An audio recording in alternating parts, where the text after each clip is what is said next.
Hola y bienvenidos a su canal de código, nodos y BFX y también de regreso a Achieved with CryEngine.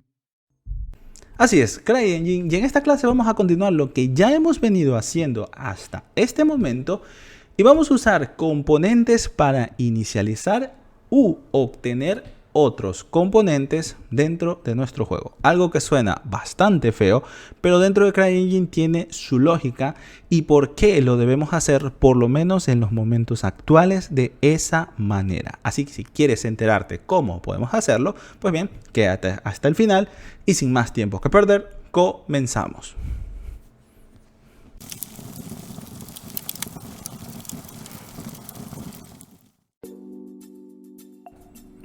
Para poder inicializar u obtener un componente o varios componentes a través de este componente, nosotros vamos a tener que usar métodos que nos van a ayudar para esa tarea.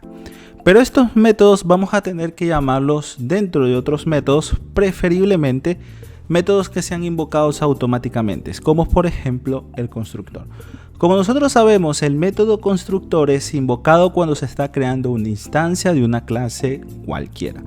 Pero el problema que vamos a tener al usar el constructor es que cuando el componente se está instanciando, este lo hace sin tener conocimiento de la entidad que está gestionando este componente. Todos los componentes que hereden de la interfaz Entity Component o eEntity Component por defecto tienen un puntero hacia la entidad, o sea, hacia la entidad que tiene este componente o que está usando este componente.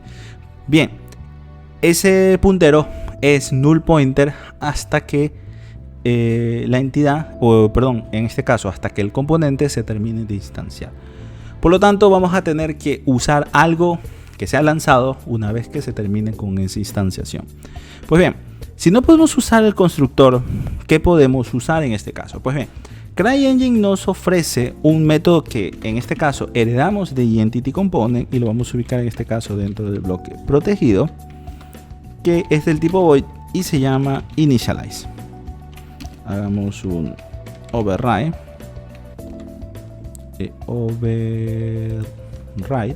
Caramba. Override, ahí estamos. Perfecto, como pueden ver ya me marca, me dice que si efectivamente en este caso existe un método que tiene ese nombre y ya vamos a analizar si player controller es la clase dos puntos. Perfecto, ahí ya estamos. Ahora, este método initialize es invocado cuando se termina de instanciar nuestro componente. Al ya haber terminado con su instanciación, el puntero a entidad ya es un puntero válido, ya apunta hacia la entidad que lo está gestionando. Por lo tanto, aquí ya podemos hacer uso de la entidad y los métodos que tiene la entidad en sí. Pues bien, uno de los métodos que tiene la entidad, que es el que nos interesa, y para eso vamos a acceder a mp-entity. Este es el puntero que estamos heredando. Vamos a buscar su método createComponent. Si en este caso queremos crear un componente, podemos usar getComponent si lo único que queremos es obtener un componente, o podemos usar una combinación de los dos que se llama get or create component, que en este caso intenta obtenerlo primero. Si no lo encuentra, pues lo crea, y entre paréntesis angulares nosotros aquí tenemos que indicarle del tipo que nosotros queremos que este componente, este método se especialice, ya que este es un método template, es un método templatizado, por así decirlo. Pues bien, ¿de qué objeto nosotros queremos que se especialice? Pues bien, en este caso, como nosotros estamos creando a través de este componente, estamos creando el player controller, pues bien, vamos a decirle que nos busque un input component, en este caso, para poder gestionar las entradas de nuestro personaje. Pues bien, para esto primero vamos a tener que hacer la inclusión del fichero que contiene la clase, entonces include, y este se encuentra dentro de defaults components, input component.h. Perfecto, y entonces aquí vamos a tener que decirle la especialización. La especialización está dentro del namespace cry defaults component, en este caso la carpeta que obtuvimos acá, y la clase se llama CInputComponent. Entonces aquí ya cerramos paréntesis angulares y en este caso abrimos paréntesis normales. Perfecto, entonces podemos darle punto y coma y ya con este código que escribimos aquí se está creando un nuevo componente, se está inicializando en este caso un nuevo componente. Ahora, este método lo que nos devuelve es un puntero hacia ese nuevo componente que fue inicializado. Pues bien, podemos guardarnos en este caso este puntero si nosotros quisiéramos hacer cosas para de pronto llamar un valor concreto, setear algún valor en particular, etc. Entonces para eso nos entrega un puntero hacia ese tipo. Pues bien, vamos guardándonos un puntero y vamos a tener que hacer un cry diffuse component CInputComponent. Este es el tipo, es un puntero pi en este caso, y el nombre vamos a darle pinput y vamos a usar un inicializador uniforme en este caso, que es el inicializador que más uso. Perfecto, entonces ya tengo creado el componente y me estoy guardando un puntero hacia ese componente para poder guardar valores, inicializar valores, sobreescribir valores, etcétera. Ya depende de lo que yo quiera hacer y de hecho sí vamos a hacer uso de este input component, pero lo vamos a hacer a partir de la siguiente clase. Y como digo, con esto es suficiente para poder crear un componente. Ahora, nosotros tenemos aquí una línea bastante larga y de hecho me ocupa 131 columnas una línea. Yo siempre procuro de que una expresión no ocupe más de 100 columnas. Entonces voy a tener que hacer una reducción. Para poder hacer una reducción bastante sencilla podemos hacer lo mismo que hicimos acá dentro del Register Player Controller, que en este caso es usar los namespace. En este caso usar estos dos namespace, el cry y el diffuse component, que en este caso me va a ayudar a reducir un poco más la línea. Entonces using namespace, y el namespace que quiero usar es cry y el otro namespace que quiero usar es diffuse component, perdón, punto y coma, ahí sería. Perfecto, entonces yo ya con esto me quito esta parte de aquí.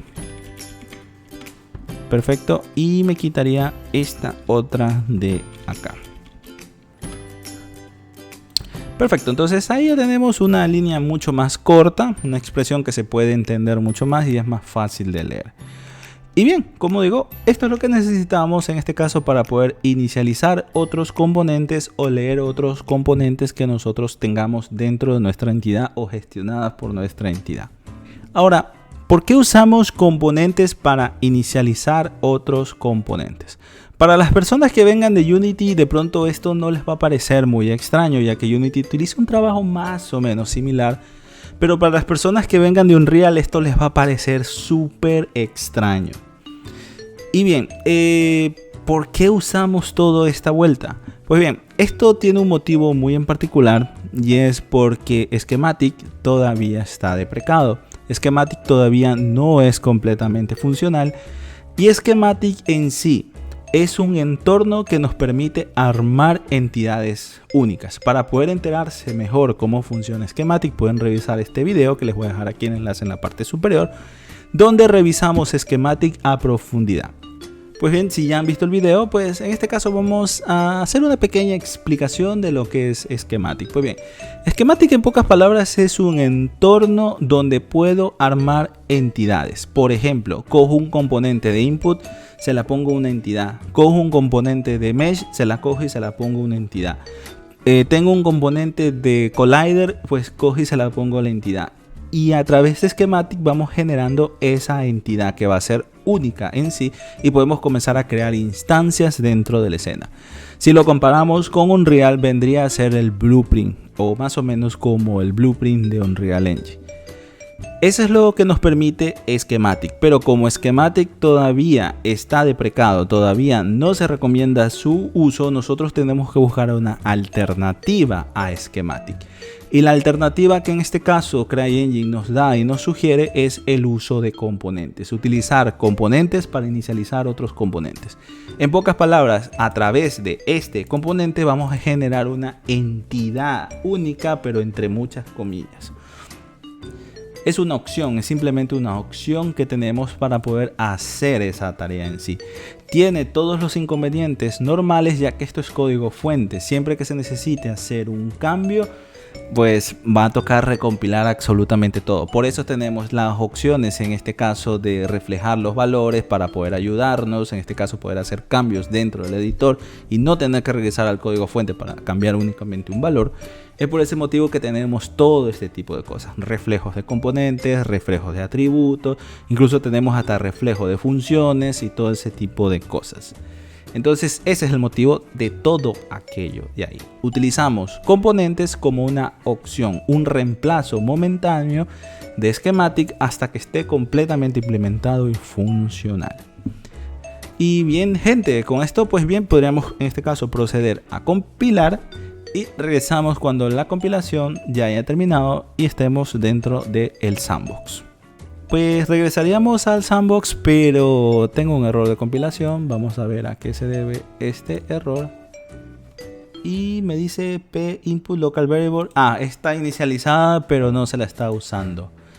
Perfecto. Entonces sacamos algo, ya que de momento no voy a hacer uso todavía de este componente. Lo voy a hacer en el próximo video. Entonces simplemente vamos creando el componente sin guardarnos un puntero hacia ese valor. Entonces compilemos en este caso y como todo salió bien, pues bien, ya regresamos cuando estemos dentro del sandbox. Muy bien, de regreso al sandbox, pues bien, vamos testeando lo que hemos hecho. Entonces tenemos a nuestra entidad víctima y con esto vamos a hacer es añadirle el componente que nosotros creamos. Pues bien, recordemos que se llama Player Controller. Entonces vamos seleccionando nuestro Player Controller y perfecto, se crea el componente, pero como vemos ahora me inicializó un input. Entonces con esto yo ya estoy seguro que el input component fue inicializado dentro de esta entidad. Ahora ya teniendo ese componente inicializado, yo ya puedo comenzar con la lógica de inputs o entradas que va a tener este personaje para poder hacer diferentes cosas dentro de nuestro juego y en pocas palabras ya comience a aparecer más un juego. Y bien gente, esto sería todo por este video. Si les gustó, ya saben, pueden ayudarme con un like y suscribiéndose a este canal. Aquí les voy a dejar las otras series de CryEngine con C++ y también con C# para que vayan revisando, se vayan empapando y se vayan entusiasmando más con este motor. También no olviden dejar su punto y coma al final y nos vemos en un próximo video. Hasta pronto.